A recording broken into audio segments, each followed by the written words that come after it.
Hello everyone, আসসালামু আলাইকুম। প্রতিদিনের মতো চলে আসলাম নতুন একটি ব্লগে। এই তো গতকালকে খিচুড়ি রান্না করেছিলাম আর মুরগির মাংস, ওইগুলো আজকে সকালে কিছুটা বেঁচে ছিল, চাল দিয়ে নিতেছি। আর এদিকে আমি চা বানিয়ে নিচ্ছি। এগুলো ভালো করে একটু গরম করে নিলাম। আর এই তো এখন আমার হাজব্যান্ড খেয়ে দোকানে চলে যাবে।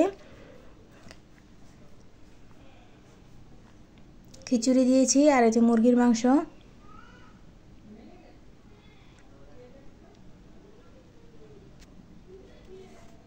একটানা কয়েকদিন বৃষ্টির পর এখন 2 দিন ধরে রোদ উঠতেছে।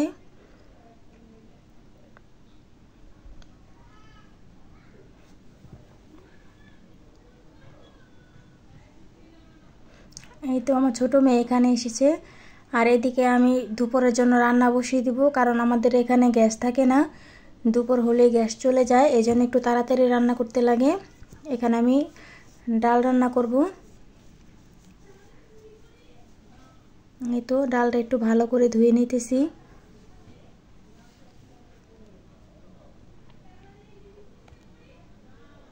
আর এদিকে 2টা কোয়েল পাখির ডিম সিদ্ধ দিয়েছি আমার ছোট মেয়ের জন্য।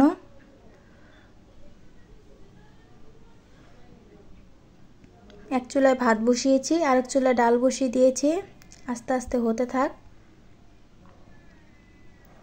আর এদিকে মাছ ভেজে নেব, বোয়াল মাছ এটা। আর ডালটা বলক চলে এসেছে।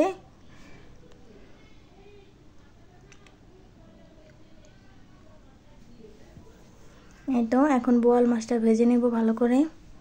এটা ভুনা করব পেঁয়াজ দিয়ে।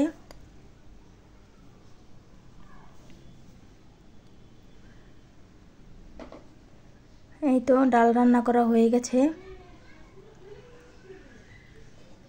এখন বোয়াল মাছটা রান্না করে নেব।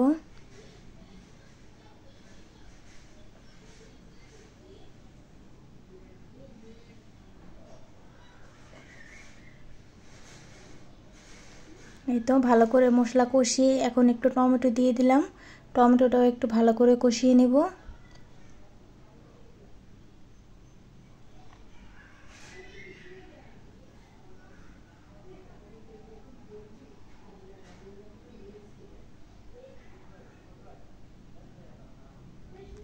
এখন একটু পানি দিয়ে দিব।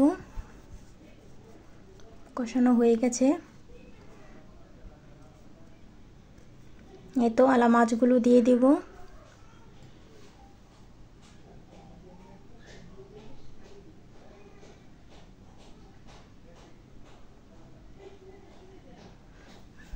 এই তো কিছুক্ষণ রান্না করে একটু ভুনা করে নিয়ে তারপর আমার রান্না হয়ে গেছে। এই যে এখানে দেখতে পাচ্ছেন আমার এখানে বোয়াল মাছ রান্নাটা হয়ে গেছে। এখন পোয়া মাছ রান্না করব।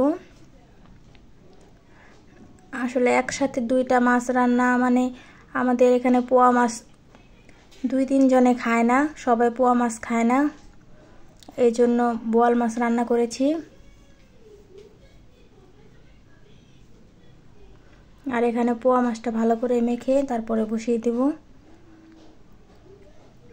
এখানে সব মশলা দিয়ে দিতেছি। পেঁয়াজ কুচি দিয়েছি, আদা রসুন, হলুদ ফাঁকি, মরিচ ফাঁকি, শাক বাটা, তেল দিয়ে সব কিছু দিয়ে ভালো করে মাখিয়ে নিয়ে তারপর পরিমাণ মতন পানি দিয়ে বসিয়ে দেব।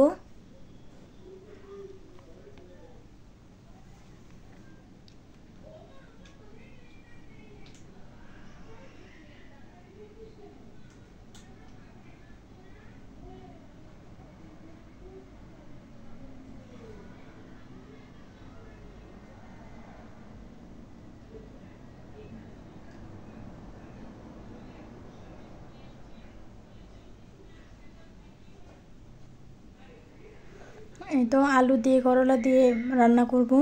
এখানে যে মাখিয়ে নিতেছি। এখন একটু পানি দিয়ে যে বসিয়ে দিয়েছি। হয়ে গেছে আমার পোয়া মাছ রান্নাটা, পোড়া পোড়া করে রান্না করেছি। আর এদিকে আমার বড় মেয়ে কিছুক্ষণ আগে ঘুম থেকে উঠলো। এখন ও বলতেছে পরোটা খাবে, এই জন্য ওকে পরোটা ভেজে দিচ্ছি।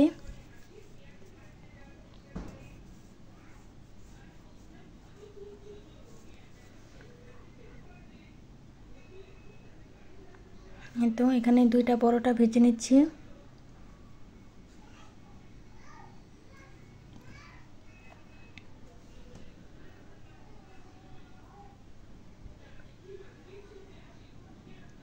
হয়ে গেছে পরোটা ভাজা, এখন ওকে দিয়ে দিব।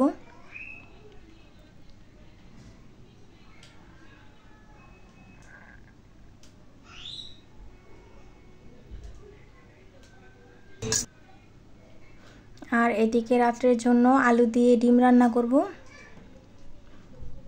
আলু ভেঙে তারপর ডিমটা রান্না করব। প্রথমে ডিমটা ভালো করে ভেজে তারপর আলু দিব। আসলে এই রান্নাটা খুবই সুস্বাদু হয়, আপনারা ট্রাই করে দেখতে পারেন।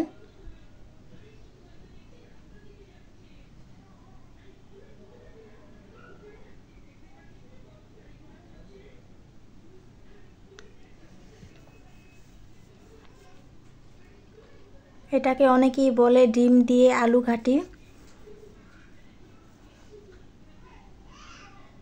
আগে ডিম ভেজে উঠিয়ে রেখে তারপরে যে মশলা কষিয়ে আলু দিয়ে দেব। এই যে আমি এখানে মশলা ভালো করে কষিয়ে নিয়েছি, এখন আলু দিয়ে একটু ভালো করে কষিয়ে নেব।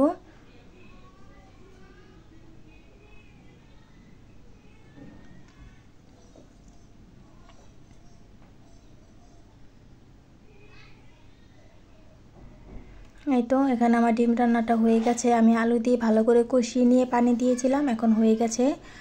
আল্লাহ হাফেজ। সবাই আমার চ্যানেলটা সাবস্ক্রাইব করে দিয়েন।